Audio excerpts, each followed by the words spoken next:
Morning, everybody, and I hope you are doing all right this morning.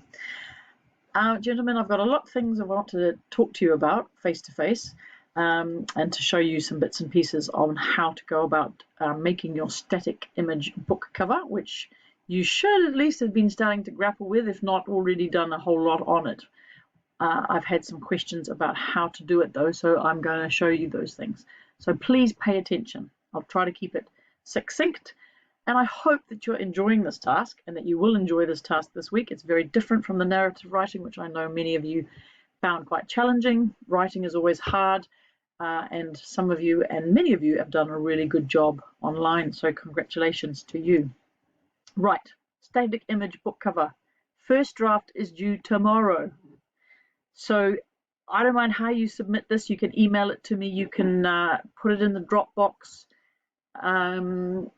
Is for me to be able to give you a little bit of feedback to say, oh, that doesn't look great, or give you some suggestions on maybe that color seems completely wrong, or whatever. That's for you to have some feedback.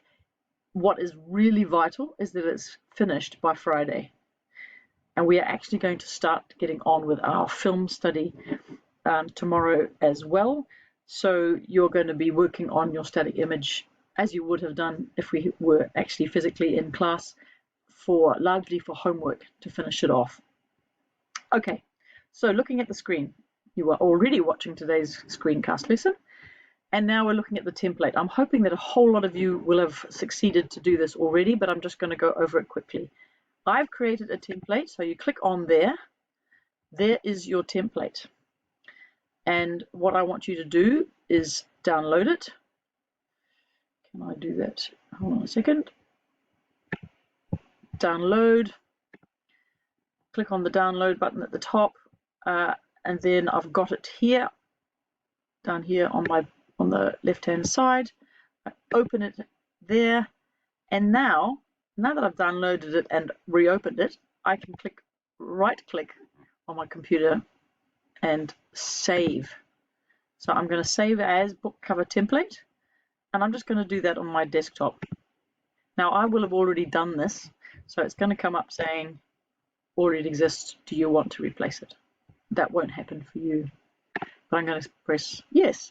So now I know that on my desktop is my book cover template. So I'm going to close that. Oops, okay. Now I'm just going to move the screen back over here. So you should already have created your own free account on canva.com. Let's just make sure that I haven't left any of you behind. All you have to do is click in Canva into Google.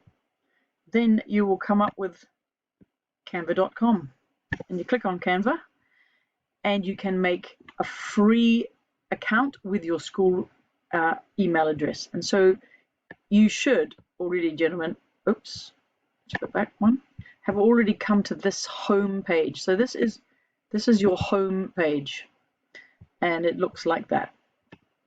Now, in order to get your template that you've just downloaded to your desktop into Canva so that you can work on it, what I've worked out, you might work out a better way of doing this, but I've done this. So I've minimized my Canva page, and I need to find my PDF book cover template.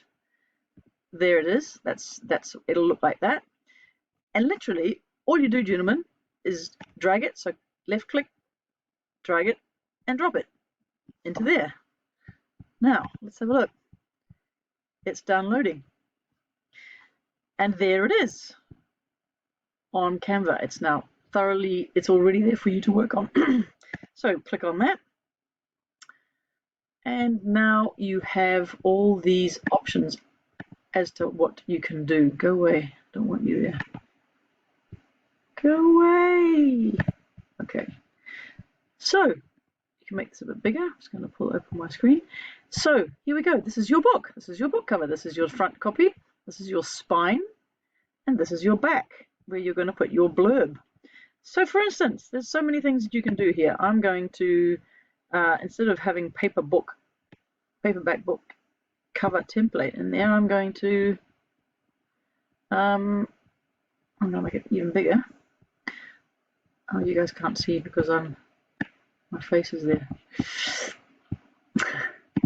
I'm going to say The Incredible Hulk. So I'm typing in my own title. This is the title of my novel. The Incredible Hulk Strikes Again. And why can't I get this? I'm going to move myself over there. There we go.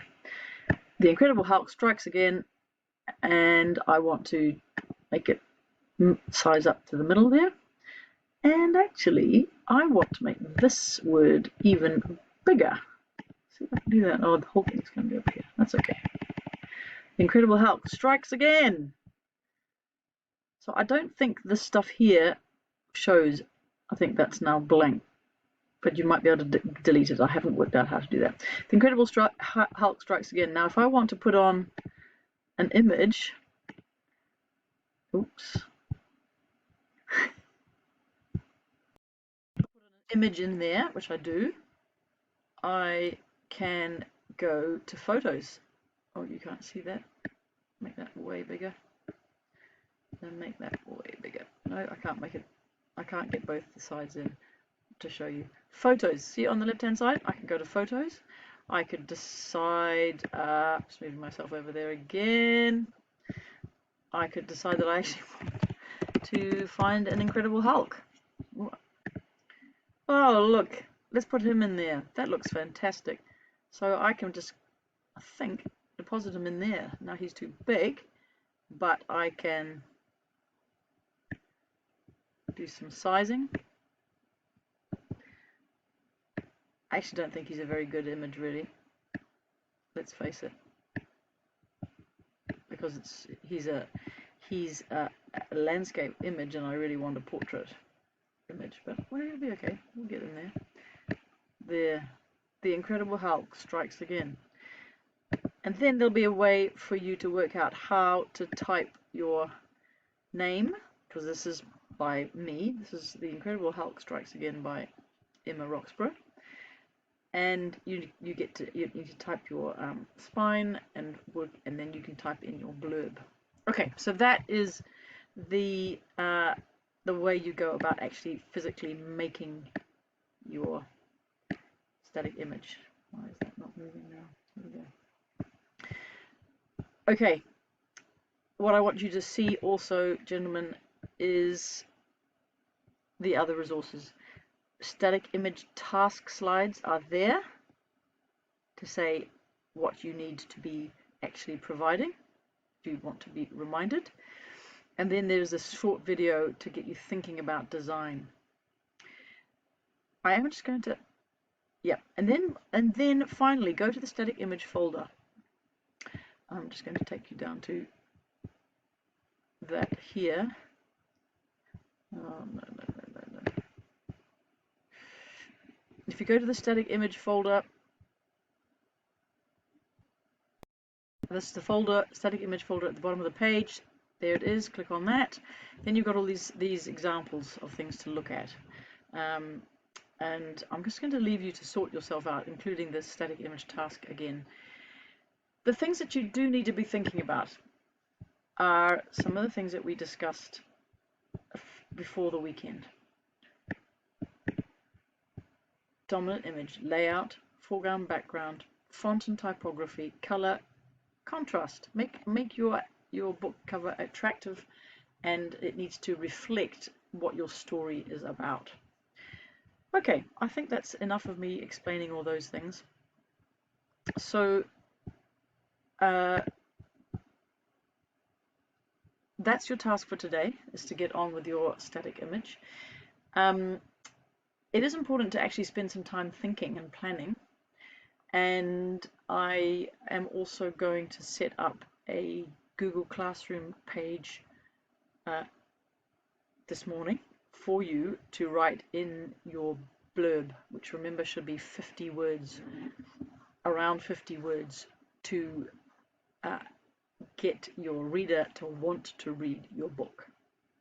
I showed you I showed you one that was well written the other day. Take a look at the examples and do your best to come up with a blurb. You can use some of what you've written in your narrative chapters to make a blurb that is really compelling. Okay, and then tomorrow we are going to start looking at our film, and I will tell you what that is tomorrow. Right, have a good day, gentlemen. Bye.